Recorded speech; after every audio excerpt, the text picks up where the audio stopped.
মনোবীক্ষণ polyclinic, চিকিৎসার জগতে এক দশক। এখন এখানে সব বিষয়ে ডাক্তারবাবু একসাথে তলায়। ফোন করুন 7477999515 এই নম্বরে। ডোমকলে 21শে জুলাইয়ের প্রস্তুতি সভা থেকে দলবদলের ডাক তৃণমূলের।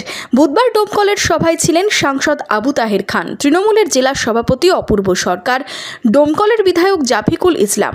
21শের সভা থেকে বিজেপির পাশাপাশি সিপিএম কংগ্রেস জোটকেও নিশানা করেছেন তৃণমূল নেতারা। তৃণমূল নেতাদের হুঁশিয়ারি, তৃণমূলের কাছে আত্মসমর্পণ করতে হবে সিপিএম কংগ্রেসের জনপ্রতিনিধিদের। আমরা যেমন শেষ করে দিয়েছি সিপিএমকে, শেষ করে দিয়েছি কংগ্রেসকে, যে দু একটি পঞ্চায়েত আছে আগামী এক মাসের মধ্যেই দেখবেন একটা পঞ্চায়েত আর মুর্শিদাবাদ জেলায় তাদের খুঁজে পাওয়া যাবে না। ইতিমধ্যে রানীনগর বিধানসভা, জলঙ্গি বিধানসভা, সমস্ত পঞ্চায়েত সমিতি আমাদের দলের কাছে আত্মসমর্পণ করে চলেছে দিদির উন্নয়নের জন্য। তো এটা আমাদের একটা ভালো দিক। ডোমকলে দু একজন যারা আছে তাদেরকে বলবো তাড়াতাড়ি তারা যদি আসে আমাদের ভালো হয়, উন্নয়নটা আরও আমরা বেশি করে করতে পারি।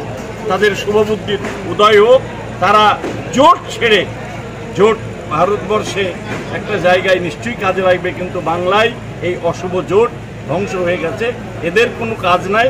এরা দিদির কাছে যদি আত্মসমর্পণ করে ভালো লাগে। এদিনের সভা থেকে আইন শৃঙ্খলা নিয়ে সিপিএমকে আক্রমণ করেন তৃণমূল নেতারা, আক্রমণ করেন বাম কংগ্রেস জোটকেও।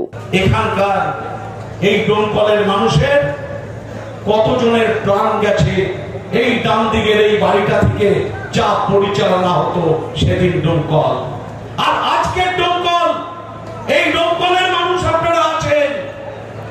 একটা বড় নির্বাচন চলে গেল, শুধু ডোমকল নয় গোটা মুর্শিদাবাদ জেলায় একটা অশান্তির খবর টিভির পর্দায় বেঁচে আছেনি। এটাই তৃণমূল কংগ্রেসের আমাদের নেতা কর্মীদের সাফল্য বলে আমরা মনে করি।